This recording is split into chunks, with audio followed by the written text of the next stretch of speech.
بستواری پلی ہے ہمارا، یہاں سے بستواری پلی تک چل کو گئے تو اس کے کپڑے بھی گلیز ہو جاتے، اس کے چہرے کو دھول لگ جاتی چل کو گئے تو وہ زمانے میں ایسا سفر ہوتا تھا۔ اب صحابہ کیا بولتے ہیں کہ بھئی کون بھی ہم میں سے ان کو جانتے نہیں تھے، باہر سے وہ آئے ہوئے تھے، مسافر تھے، لیکن سفر کی کوئی علامت ان کے چہرے پر نہیں تھی، ان کے کپڑے بالکل اچھے، ان کا چہرہ بالکل تازہ تھا، ایسا لگ رہا تھا کہ ابھی گھر سے نہا دھو کر نئے کپڑے پہن کر یا اچھے کپڑے پہن کر آئے ہیں۔ اگر مدینے کے آدمی ہوتے تو ہم کو معلوم تھا، لیکن مدینے کے آدمی نہیں تھے، ہم پریشان ہو گئے۔ وہ آئے، اللہ کے نبی صلی اللہ علیہ وسلم کے قریب بیٹھے، کتنے قریب بیٹھے، اللہ کے نبی صلی اللہ علیہ وسلم کے گھٹنوں کو اپنے گھٹنے لگا دیے۔ اللہ کے نبی صلی اللہ علیہ وسلم کے گھٹنے، یہ گڑگے ہیں نہیں، گڑگوں کو گڑگے لگا کو بیٹھے، اور اپنے ہاتھ اللہ کے نبی صلی اللہ علیہ وسلم کے مبارک رانوں پر رکھا اور کچھ سوال کر رہے ہیں۔ اس میں سے ایک سوال کرتے ہیں کہ اے اللہ کے نبی، اللہ کی عبادت کیسے کیا جائے؟ تو اس وقت اللہ کے نبی فرماتے ہیں کہ بھائی اللہ کی عبادت ایسا کرو گویا کہ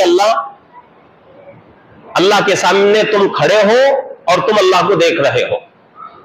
اور دوسری حدیث میں بات آتی ہے کہ اللہ کی عبادت ایسا کرو کہ اللہ کے سامنے تم کھڑے ہو، تم اللہ کو دیکھ رہے ہو۔ اگر یہ نصیب نہیں ہوتا، یہ سوچ تمہارے اندر، یہ فکر پیدا نہیں ہوتی، تو آخری درجہ کیا ہے؟ یہ سمجھو کہ اللہ مجھے دیکھ رہے ہیں۔ اتنا تو ضروری ہے، اور یہ بات مسلم ہے، اٹل ہے کہ اللہ ہر حال میں ہر آدمی کے ہر کام پر نگاہ رکھے ہوئے ہیں۔ دنیا کا کوئی انسان اللہ کی نگاہ سے غائب کبھی بھی نہیں ہو سکتا۔ تو ایسی عبادت ہم کو کرنا ہے، ایسی نماز ہم کو پڑھنا ہے، اور کتابوں میں لکھا ہوا ہے کہ ہر نماز کو ایسا پڑھو کہ زندگی کی آخری نماز ہے، اس کے بعد نماز پڑھنے کی توفیق نہیں رہے گی، اس کے بعد نماز پڑھنے کا موقع نہیں رہے گا۔ آخری نماز سمجھ کر نماز پڑھو، انشاءاللہ وہ نماز تمہاری مکمل ہوگی۔ تو نماز دوسری صفت کیا ہے؟ نمازی بننا ہے۔ نمازی کیسے؟ خشوع خضوع کے ساتھ۔ صرف نمازوں کا اہتمام کا اللہ نے ذکر نہیں کیا، بلکہ نمازوں کے اندر خشوع خضوع پیدا کرو، یہ دوسری صفت ہے۔ اب تیسری صفت اللہ بیان کر رہے ہیں، والذین هم عن اللغو معرضون، بیکار باتوں سے، بیکار کی مجلسوں سے بچو۔ وہ لوگ جو بیکار باتوں سے، بیکار کی چیزوں سے، بیکار کی مجلسوں سے بچتے ہیں، وہ لوگ کامیاب۔ اب ہم سوچنا ہے ہماری زندگی میں کتنے بیکار چیزیں ہیں، کتنے بیکار باتیں ہمیں کرتے ہیں، کتنے بیکار کی مجلسوں میں ہم شریک ہوتے ہیں۔ کیا تو بھی حساب کر سکتے ہمیں؟ اس کا حساب اس نہیں ہے ہمارے پاس۔ صبح سے شام تک کتنے بیکار باتیں بولتے رہتے ہیں۔ کتابوں کے اندر ایک واقعہ لکھا ہوا ہے کہ ایک بہت بڑے اللہ والے تھے، تو ان کے سامنے انہی کے زمانے میں ایک دوسرے اللہ والے تھے۔ تو ایک دوسرے اللہ والے جو تھے وہ عصر کے بعد کسی مجبوری کی وجہ سے تھک کر سو گئے۔ پہلے اللہ والے کو معلوم ہوا، یہ گئے، جا کر ان سے پوچھے بھئی کیا ضرورت ہے عصر کے بعد سونے کی؟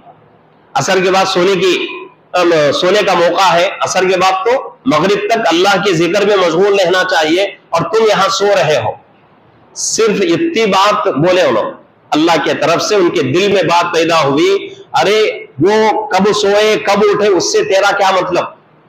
عصر کے بعد سے لے کر مغرب تک اللہ کے ذکر میں مشغول رہنا ہے، اس کے باوجود تجھے معلوم بھی ہے کہ یہ موقع جو ہے، یہ وقت بہت قیمتی ہے، اور دوسرے کو تو نصیحت کر رہا ہے، خود اس پر عمل نہیں کر رہا۔ دوسرے کو بولتا ہے، کئی کو سوتا ہے، کیا واسطے ہے، یہ سونے کا وقت نہیں، لیکن تو خود وہ غلطی کرتا ہے، کیا یہ وقت میں اللہ کا ذکر کرے بغیر دوسرے کو نصیحت کرتا ہے۔ تو یہ بات بھی کتابوں میں لکھا ہوا ہے، اتنی بات بھی بیکار ہے، اتنا بچنے کی ضرورت ہے۔